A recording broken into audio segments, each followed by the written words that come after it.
Aqui esse capítulo 14, pelo menos a primeira parte, até o versículo 14 também, Jesus, ele insiste, a gente vai ver que Jesus, ele insiste muito sobre a fé, sobre o crer, né? Porque a fé não é uma coisa assim óbvia, hein? É um ato deliberado que a gente tem que fazer. Tem muitos que falam que a fé é um dom, hein? Na palavra está escrito que a fé é um dom. Mas quando a gente tem o dom de fé, a gente tem o dom de transmitir a fé.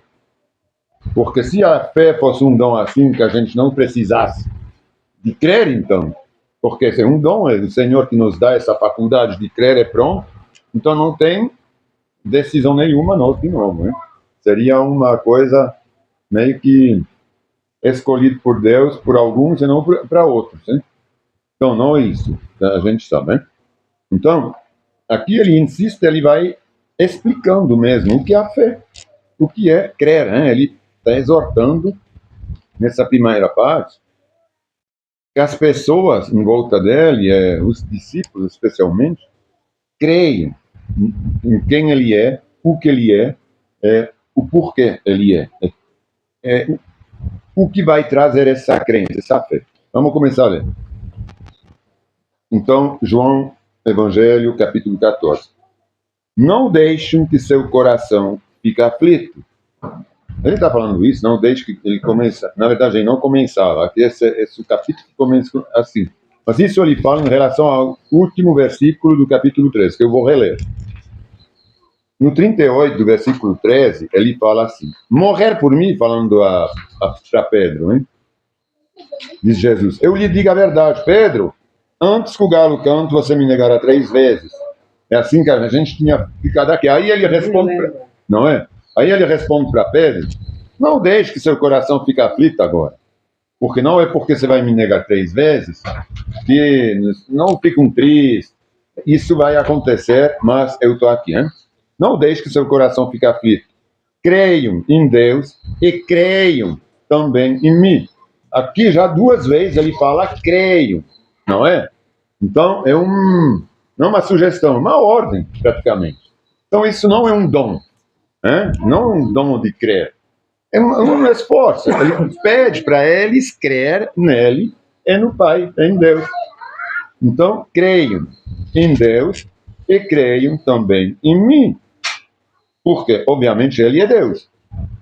Na casa do meu pai há muitas moradas. E se não fosse assim, eu lhes teria dito: vou preparar para um lugar para vocês. E quando tudo estiver pronto, virei buscá-los para que estejam sempre comigo aonde eu estiver. Olha como é maravilhoso isso aí. Ele fala na casa do pai dele, que ele é o pai, ele está no pai, o pai está nele.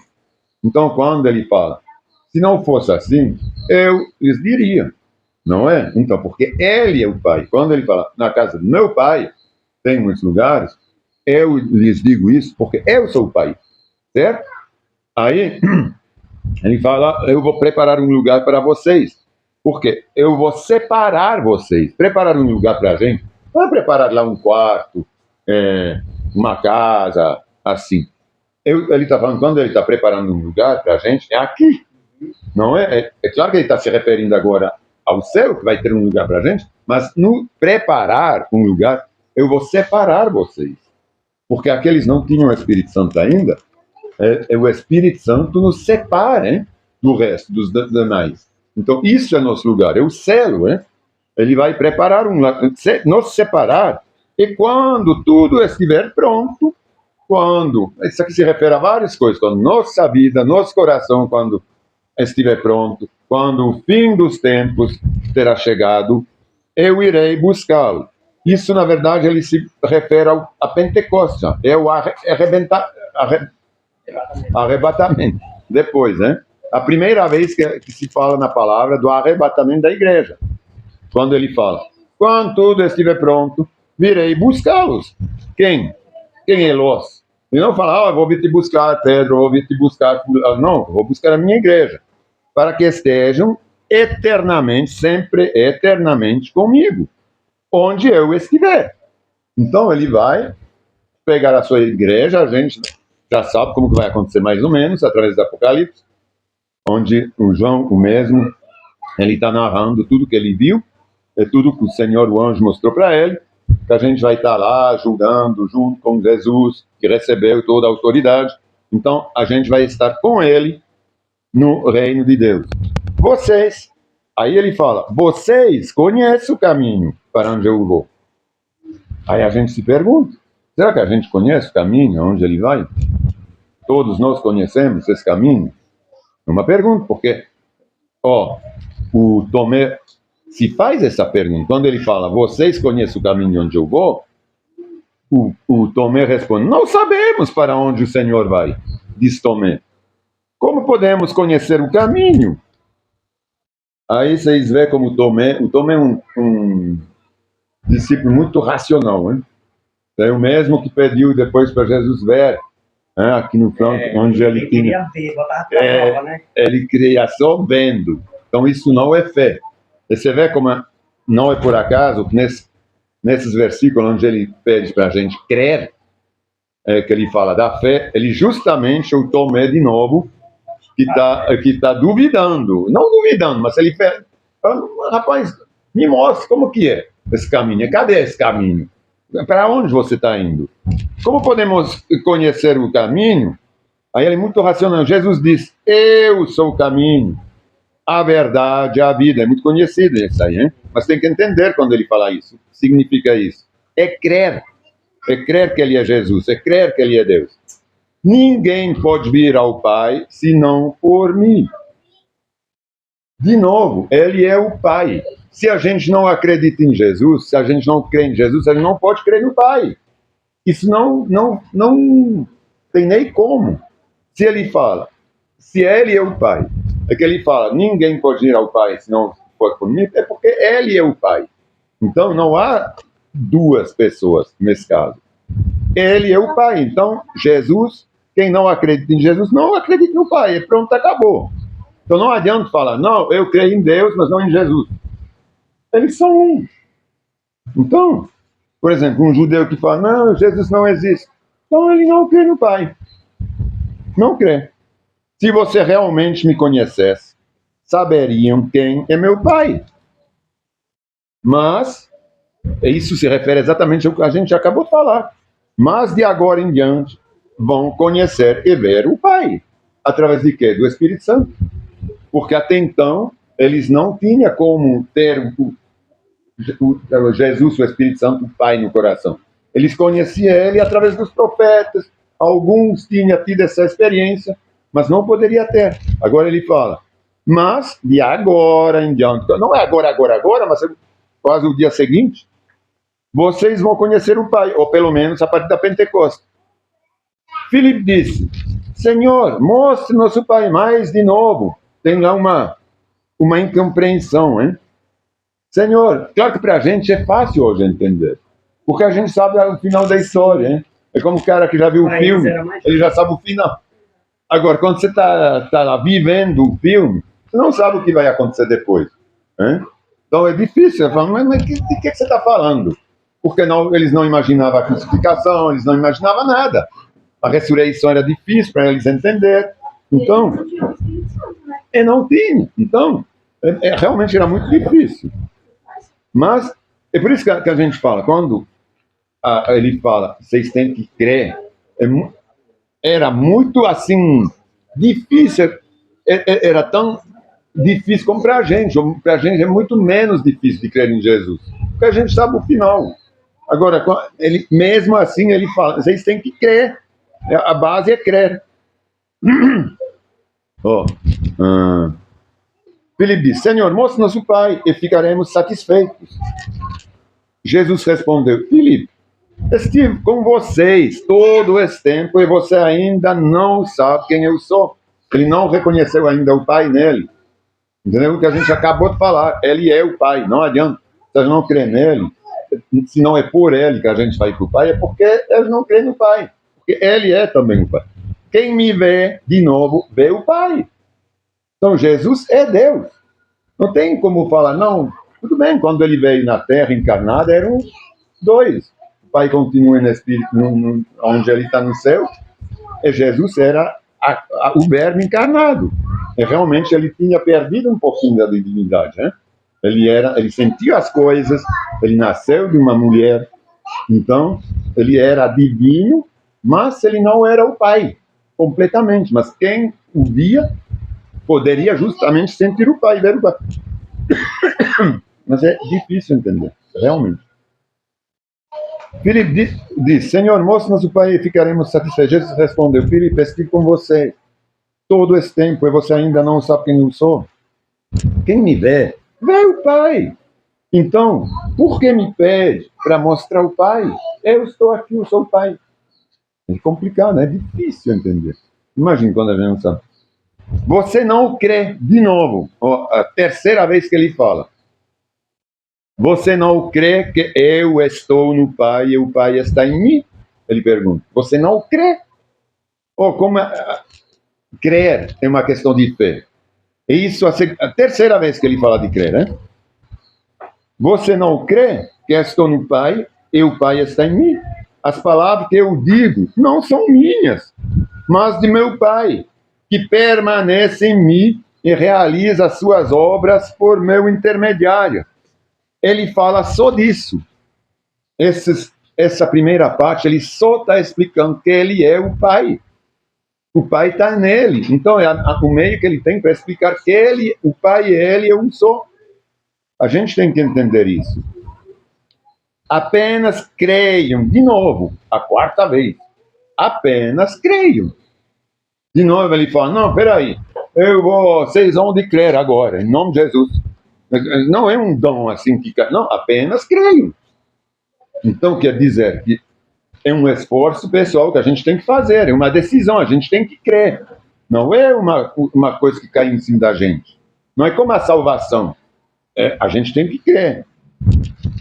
Que apenas creiam que eu estou no Pai e que o Pai está em mim. Quantas vezes ele já falou isso agora? Mas quantas vezes?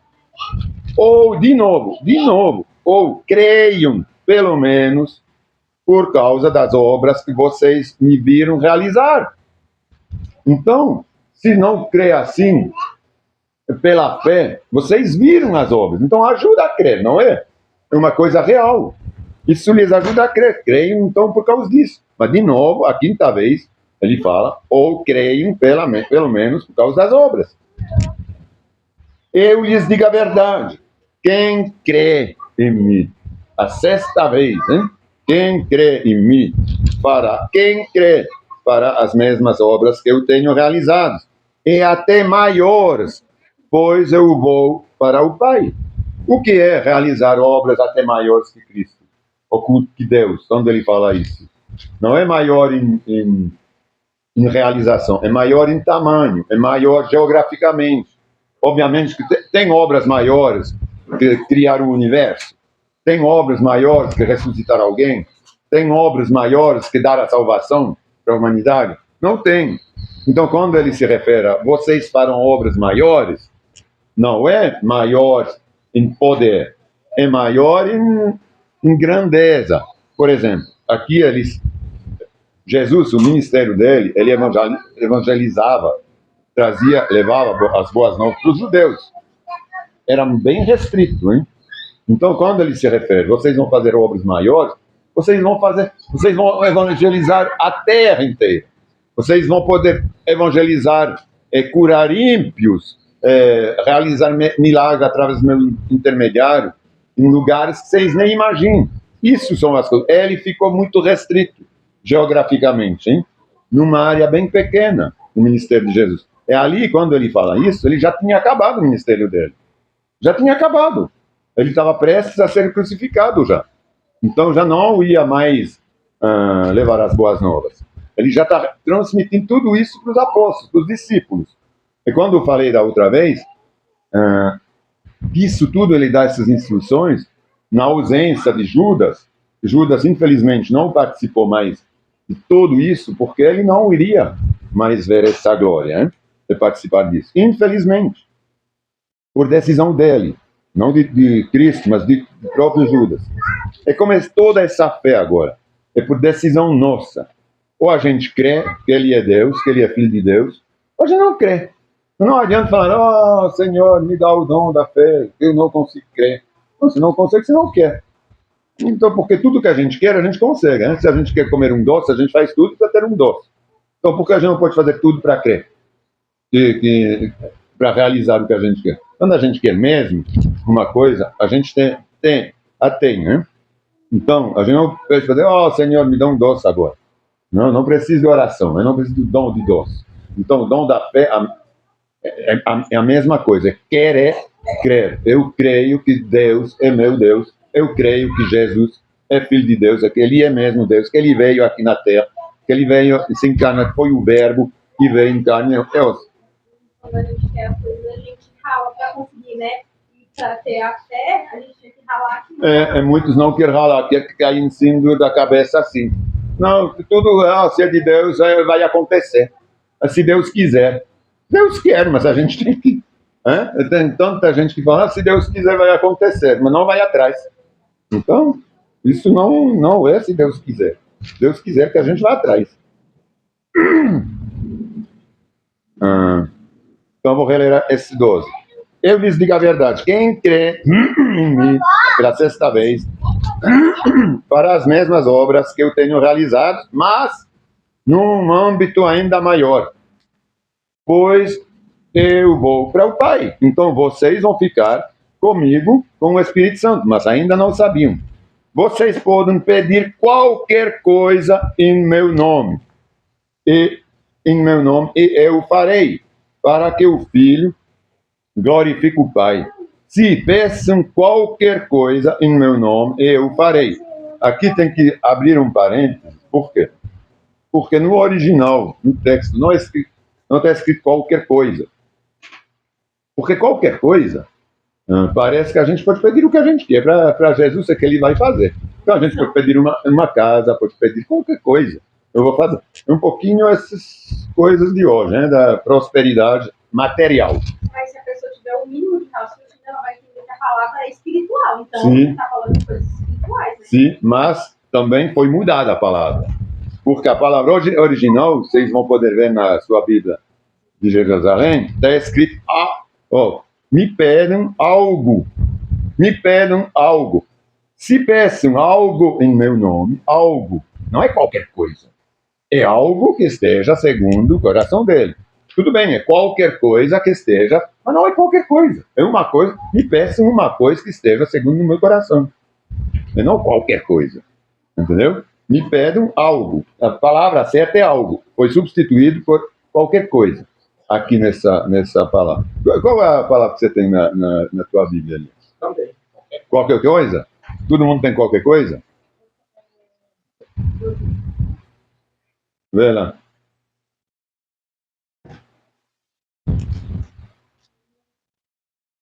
Aí você... Eu falei que vocês pediram em meu nome, para que o Pai seja glorificado. Então não tem qualquer coisa. O que vocês pedirem em meu nome, eu farei. Mas não é qualquer coisa também não. Tudo bem. É um pouco melhor, não é tão assim, qualquer coisa. Entendeu? Vê lá onde tem um papelzinho, é mais ou menos o... Vê lá o que está escrito, é algo. Eu acho que é algo nessa aí, ou alguma coisa. O que pedirdes em meu nome, eu farei. Eu que pedir? Se me pedir algo em meu nome, eu farei. Algo, né? Em meu nome. Então não é qualquer coisa. Se me pedir algo, é óbvio que é segundo o Espírito do Senhor. Né? A internacional ele pode também. Sim, ele é melhor também, a NVI, a internacional. Aí, melhor, não é melhor, mas... É que tem que mudar, né? O negócio é que mais a gente vai para frente com nossa tradução, a NVT que a gente usa, ele é mais compreensível, na verdade. É verdade, é mais fácil de entender, né? Mas só que ela, para fazer ela mais fácil também, ela às vezes é um pouquinho mais adaptada, adequada a como que se vive a fé hoje. Hoje a tendência é pedir qualquer coisa a Deus, entendeu? Então eu posso pedir qualquer coisa a Deus, não é bem assim não. Tem que pedir segundo o Espírito Santo dele, como ele está falando. é segundo o coração dele. Como a gente leu antes do culto, a gente pede segundo a palavra. O Espírito é a palavra, não é? Ele fala, usa a espada, que é a palavra. A gente tem que se armar com tudo isso que é a palavra, né? Com o escudo da fé, que é a palavra, com as sandálias do Evangelho, que é a palavra, que são das boas novas, etc. Então, é sempre segundo a palavra que a gente fez as coisas. Aí sim, ele o fará. Versículo 15. Se vocês me amem, obedecem a meus mandamentos, eu pedirei. Se vocês me amam, obedecem a meus mandamentos, e eu pedirei ao Pai, e Ele lhes dará outro encorajador. Esse outro encorajador é para falar que em substituição a Ele, hein? Ele está agora com eles, então ele fala, se vocês me amam, mas é uma condição. A gente tem que amá-lo para que ele possa pedir ao Pai, que ele é o Pai, para nos dar o Espírito Santo. Esse outro encorajador é o Espírito Santo. Aqui foi traduzido também por encorajador, mas na verdade é paracleto. Paracleto é alguém que está sempre com a gente. É um ajudante, um conselheiro, né? Que a gente chama ele também de conselheiro, é consolador, porque ele está sempre com a gente. E nunca os deixará, porque está sempre com a gente. É o Espírito da verdade, que é o Espírito Santo. O mundo não pode o receber. O mundo não pode o receber, pois não o vê, não o conhece. Por quê? Para poder o receber, o ver e o conhecer, o que a gente tem que fazer? Naquele momento eles não sabiam ainda. Eles precisam renascer de novo. Né? Eles não tinham ainda. Eles sabiam de uma certa forma, mas eles não tinham a experiência, né? De renascer em Cristo. Por quê? Porque ele não tinha sido crucificado. O sangue de Jesus não tinha lavado eles, o mundo, de todos os pecados. Hein? Então eles não poderiam entender muito bem isso. Por isso que o mundo não o vê e não o conhece. Mas vocês o conhecem, pois ele habita com vocês. Por quê? Porque é Jesus naquele momento. Vocês o conhecem porque o Espírito Santo está na fonte de Jesus lá agora. Ele não estava neles. Mas ele fala, vocês o conhecem porque sou eu. Sou Jesus. Vocês o conhecem, pois ele habita com vocês.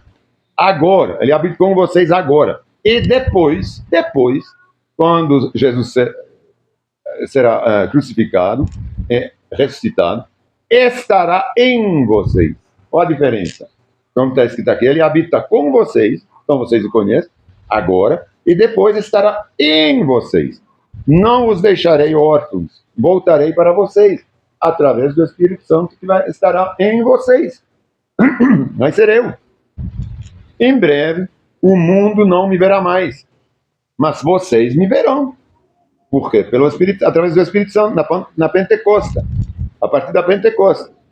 Antes também na ressurreição. Porque eu vivo, vocês também viverão. No dia em que eu for ressuscitado, desculpa. No dia em que eu for ressuscitado, vocês saberão que eu estou em meu Pai, vocês em mim e eu em vocês. Ou como é um só, como a gente faz parte de tudo isso. Uma vez que a gente entendeu, né, que Jesus é o Pai, que Ele é um só. Ele usou 14 versículos para nos explicar isso. Há várias vezes, com várias sentenças, ele falou, eu sou o Pai está em mim. Então, quem me vê o Pai, não é? Então, agora ele está falando, eu estarei em vocês, e vocês em mim. É a mesma coisa. Então, a gente está em Deus, com o Espírito Santo. A gente já está salvo, a gente já está no reino, a gente está já nele. Isso que é difícil às vezes entender, mas a gente já está.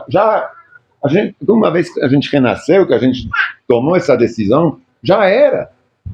O Espírito Santo habita em nós e nós habitamos nele, em Deus. O dia que eu for ressuscitado, vocês saberão que eu estou em meu Pai, vocês em mim e eu em vocês. Agora ele pega o exemplo que ele está na gente. Aqueles que aceitem meus mandamentos, eles obedecem, são os que me amam.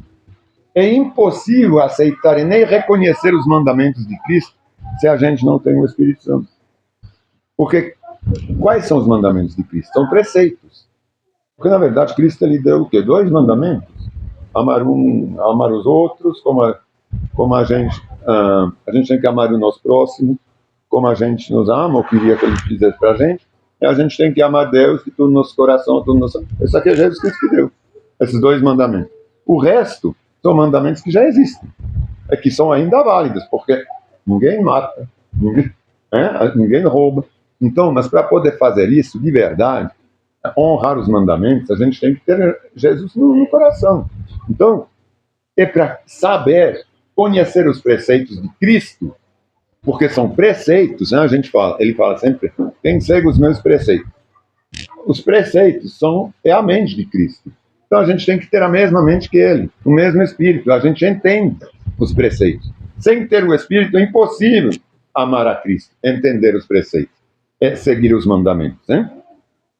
É por isso que ele fala, aqueles que aceitam meus mandamentos, eles obedecem, são os que me amam. Tem que começar por amar. Aí a gente vai conseguir conhecer e aceitar os preceitos de Cristo. Porque ele fala aqui, e porque me amem, serão amados por meu Pai. Como tudo é decisão nossa, hein? Se a gente não ama o Senhor, a gente não será amado pelo Pai, nem por Ele. É tudo decisão nossa. Eu também os amarei e me revelarei a cada um deles, então, através do Espírito Santo. Judas, não o Iscariote, que o traiu, disse, por que o Senhor vai se revelar somente a nós e não ao mundo em geral? Esse em geral não existe também no original, porque não é no mundo em geral. Quando ele fala, eu vou me revelar a vocês que me amam, né? Vocês precisam me amar para que eu possa me revelar meu Espírito. Aí ele pergunta, por que somente a nós e não para todo mundo? Aí ele fala, Jesus respondeu, quem me ama faz o que eu ordeno. Meu Pai o amará e nós viremos morar nele, para morar nele. Quem não me ama, não me obedece. E lembrem-se, essas palavras não são minhas. Elas vêm do Pai que me enviou. Ele é o Pai, lembre-se disso. Agora, quem foi que perguntou isso? Quando Judas perguntou, por que você não vai se revelar ao mundo? Porque o mundo, para eles, naquele momento, era o mundo romano. Era um inquisitor. Eles eram debaixo da dominação romana. Então, eles queriam que, todo por essa força que ele tinha, todos esses milagres que ele tinha feito, ele se revela, eles tirassem todos os hebreus, judeus, fora do jugo da catividade dos romanos. Eles queriam que ele use essa força que ele tinha realmente como uma força de combate, de tirar eles da subjugação romana, hein? Para eles o mundo era o empório romano, era gigante. Então o mundo romano era isso. Quando ele fala, mas se revela também para os romanos. Você pode nos salvar deles. Você pode ser nosso rei. Você pode nos livrar dessa dominação romana. Aí, continuando. E lembrem-se, no versículo 26, né? 25. Eu digo estas coisas enquanto ainda estou com vocês. Mas quando um pai enviar o Espírito Santo encorajador, o Espírito Santo, como meu representante, o Espírito Santo. Então, é Jesus. Ele lhes ensinará todas as coisas e os fará lembrar de tudo que eu lhes disse. Isso ele fala especialmente para os apóstolos agora, né? Quando ele fala, meu Espírito, depois, uma vez na Pentecosta, eu vou morrer, ressuscitar, e na Pentecosta ele vai lhes enviar o Espírito Santo. E o Espírito Santo não vou estar mais aqui, mas ele vai lhes fazer lembrar tudo o que eu disse, e vocês vão construir minha igreja. Ele não está falando, mas é para isso que ele está falando. É porque vocês vão levantar a igreja, vocês vão evangelizar, vocês vão levar as boas novas. Agora sim, ao mundo em geral, aos ímpios também. Porque a gente se lembra que um pouquinho mais antes, ele tinha falado que tinha ainda, quando a gente falava das ovelhas, lembra? Ele falava, tem outras ovelhas. E muitas outras ovelhas que ainda são por vir. Que são os ímpios, éramos nós, e somos nós. Então, ele fala isso, hein? Eu lhes deixo um presente, no 27. Um presente, a minha plena paz. E essa paz que eu lhes dou é um presente que o mundo não pode dar. Porque tem a paz de Cristo, tem 3 tipos de paz. Hein? Tem a paz do mundo, que o mundo pode nos dar através da psicologia, cheio de coisas. Né? Tem a paz que a gente tem quando a gente não está em guerra, não é? Uma forma de paz. E tem a paz que nos tira toda a angústia, que vem de Deus, que nos tira a depressão, que não nos deixa angustiado, por exemplo, quando tem um trovão. Isso não é a paz nem do mundo, não é a paz nem que vem de tormentos de guerra, de turbulência. É a paz de Deus, hein? É a sua paz que o mundo não pode nos dar. Então, é uma paz que realmente só vem dele. E essa paz que eu vou lhes dar é um presente que o mundo não pode dar. Portanto, não se afligem, nem tenham medo. É o que a gente acabou de falar, né? Uma paz que dá a serenidade. Lembrem-se do que eu lhes disse. Vou embora, mas voltarei para vocês. E para a gente, ele já voltou. Lá ele falava, não, vocês vão estar sozinhos um pouquinho. Mas bem pouco tempo. Agora a gente não. Ele já voltou. Então ele está na gente. Para quem já se converteu, ele não tinha nem que esperar a Pentecosta. É só se entregar a Jesus que a gente já recebe essa paz. É que pronto, acabou. Se o seu amor por mim é real, vocês deveriam estar felizes, porque eu vou para o Pai, que é maior que eu. Não é que ele é maior, o Pai, já que ele é o Pai. Ele fala, nesse caso, que ele é maior por quê? Porque neste momento o Pai é maior que Jesus. Porque Jesus, neste momento, está de carne e osso. Então, ele é um pouquinho inferior. Ele é Deus, mas sem ter esse corpo divino, hein? Ele tem um corpo de carne. Ele vai ser crucificado, ele vai sofrer tanto quanto um homem. Então, é por isso que ele fala que ele é maior que ele, porque agora ele está encarnado. Mas não é que o Pai é maior que Jesus. Ao contrário, ele é um. Não é ao contrário, mas ele é um. A gente vê também no Apocalipse que Deus deu para Jesus, dessa forma figurada, toda a autoridade para abrir os selos. É o livro para julgar. Né? Então, ele não é maior assim, ele é maior neste momento. Agora, eu lhes disse estas coisas antes que aconteçam, para que, quando acontecerem, vocês creiam de novo. Ou vão acontecer essas coisas, você já está sabendo. Então, não fiquem surpresos. Então, é só crer. Eu já avisei de tudo.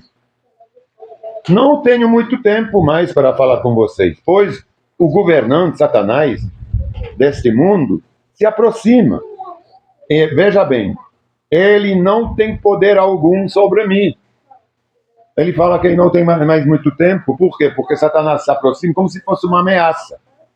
Ele fala, não tem mais muito tempo, porque Satanás está se aproximando. Então parece que é uma ameaça. É por isso, ele vai me matar. Então não tem mais muito tempo. Mas ele fala, não é isso. Ele não tem... Se aproxima, mas ele não tem poder algum sobre mim. Mas farei o que o Pai requer de mim. Então, ele vai permitir, é uma decisão de Cristo, de Deus. Ele vai deixar que Satanás domine nesse momento, para demonstrar para ele que ele teve a vitória, que ele venceu a morte. Aí eu vou reler, sem me interromper. Sem cortar. Ele não tem poder algum sobre mim, mas farei o que o Pai requer de mim. É por isso que estou de carne aqui, para que o mundo saiba que eu amo o Pai, que eu amo o Pai. Levantem-se e vamos embora. Quer dizer agora, vamos fazer a vontade do Pai. Certo? Então, aqui acabou o capítulo. É um capítulo maravilhoso que nos ensina realmente o que é crer. Quem é Jesus? Que Jesus é um só, é o Pai que veio no mundo, hein? Porque muitas vezes a gente não tem essa certeza. Mas como Deus, ele podia vir, ele estava lá no céu, ele largou o céu, ele veio no mundo, e o céu ficou sem Deus. Não, ele está explicando muito bem. Quem me vê, vê Deus. Eu sou Deus, mas agora o Pai é um pouquinho é maior que eu, porque agora sou de carne e osso. Então, eu veio encarnado, então eu tenho uma forma humana. Então, sou um pouquinho mais fraco, mas quem me vê, vê o Pai. Então, Senhor, a gente quer te agradecer por esse entendimento. A gente tem esse privilégio, Senhor, de ter o Espírito Santo, de te ter. O Senhor já